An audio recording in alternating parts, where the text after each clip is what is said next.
Akhirnya Ratu Entok ditetapkan menjadi tersangka oleh Dirsiber Polda Sumatera Utara atas ucapan di mana beberapa hari yang lalu videonya begitu viral di media sosial yang memegang HP sambil menunjuk gambar Tuhan Yesus yang menyuruh rambut gondrongnya supaya dipotong. Nah, untuk lebih jelasnya bagaimana videonya, ini dia. Kak, ada yang mau sampaikan, Kak?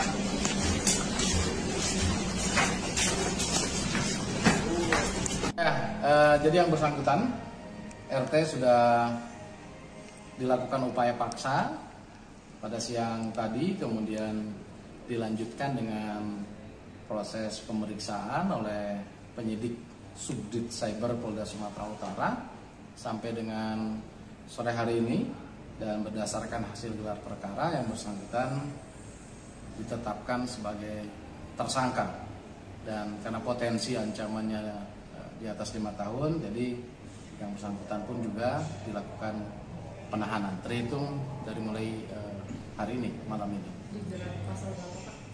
Undang-Undang 11 2008, Undang-Undang ITE. Untuk motifnya apa? Jadi yang bersangkutan ini membalas postingan dari salah satu akun media sosial yang menyebutkan yang bersangkutan si RT ini untuk memotong rambut dan lain segala macamnya. Kemudian RT membalas melalui akun Ratu Entok Glowing Skincare dengan memposting di akunnya tersebut dan sambil menunjukkan foto yang bisa rekan-rekan lihat di postingan yang bersangkutan. Jadi sejauh ini motifnya seperti itu. Pak, kenapa ada upaya penjatuhan pasal apa? Prosesnya kan dilalui dengan tahapan-tahapan ya.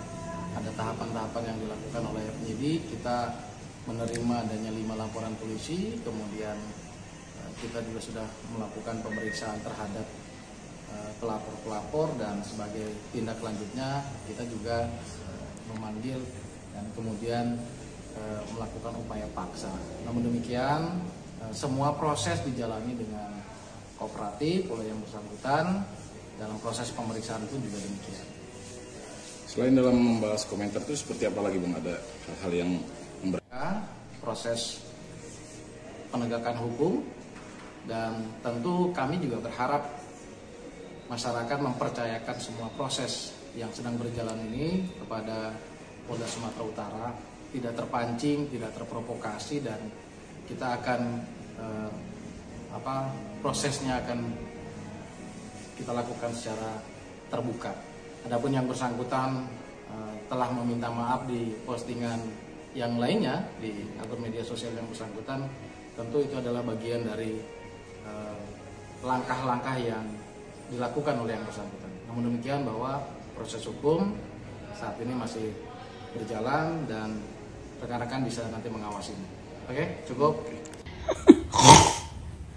Kau cukur, kau cukur rambut kau. Ya, jangan sampai kau menyerupai perempuan. Kau cukur, dicukur, biar jadi kayak bapak dia. Dicukur, kok laki-laki rambutnya harus botak, dicukur, cepat.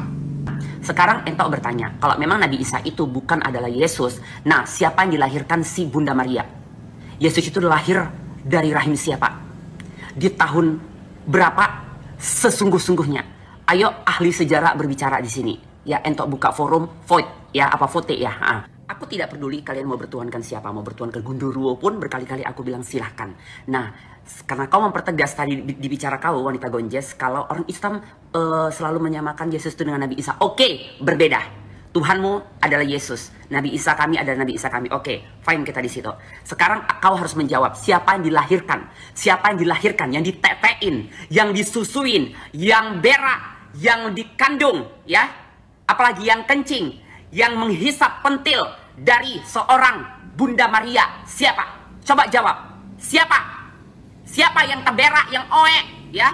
yang ngisap pentil, minum susu, ya, yang terkencing, yang dibedongi, ya, yang diperetkan dari kemaluan seorang perempuan namanya Maria ataupun Mariam siapa? Coba jawab. Baik teman-teman, kita sudah mendengarkan pemaparan dari Bapak Kabid Humas Polda Sumatera Utara, Bapak Hadi Wahyudi, bahwa Ratu Entok dijemput paksa dan sudah ditetapkan tersangka. Ratu Entok dijerat Undang-Undang Nomor 11 Tahun 2008 tentang IT. Teman-teman, saya mau katakan bahwa selamat bravo buat Bapak Kapolda Sumatera Utara, bahwa aparat kepolisian begitu tegas dan tidak pandang bulu ya, siapa yang membuat keresahan, pelecehan ataupun penistaan ditindak tegas. Dan ini saya mau katakan salut kepada aparat kita yang ada di Sumatera Utara, luar biasa. Nah, berbicara tentang Ratu Entok, saya sudah berkali-kali nonton videonya sebelum ada kasus ini. Dulunya saya senang menonton video-video dia ya, karena mandiri, artinya semangat dia berjualan skincare maupun alat-alat yang lain yang sering dijual. Saya senangnya. Tapi setelah beberapa kali dia membahas tentang nonis katanya, yang selalu menjatuhkan, melecehkan, menghina sesembahan orang lain ya. Kalau Bapak Ibu tonton di YouTube, ada juga video-video dia yang berdialog dengan apologet Kristen gitu loh, yang melecehkan tentang keimanan Kristen. Nah, mungkin nanti saya akan bagikan ya, saya akan share supaya teman-teman bisa lihat.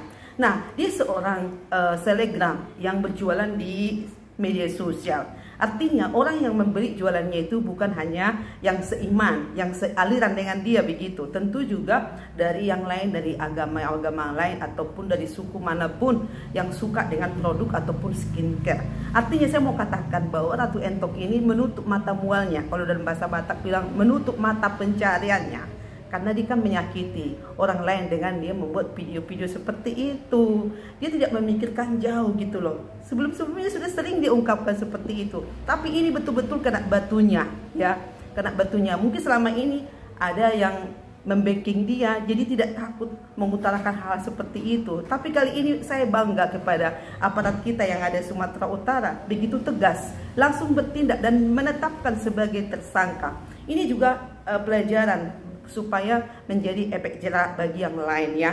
Karena saya lihat banyak juga apologet-apologet yang dari sebelah ya, yang selalu membahas tentang keyakinan kekristenan.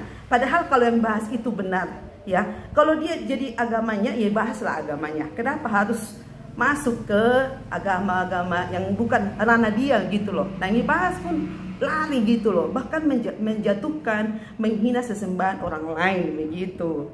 Nah, ini yang saya katakan teman-teman, memang Ratu Entok minta maaf dalam beberapa video yang saya tonton, baik juga di TikTok, di Facebook juga, bertemu dengan si Eda Magdalena si mental-mental, yaitu Abang John Rison Pangaribuan ya.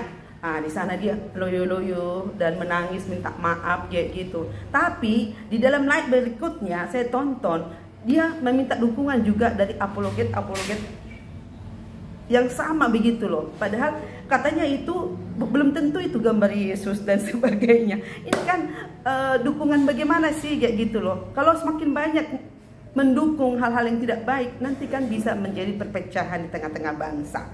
Nah, jadi apalagi apologet dari sebelah ya, misalnya kayak Nandar ya, kayak Ustadz Kainama, siapa lagi? Uniripa, siapa lagi ya? Ustadz siapa?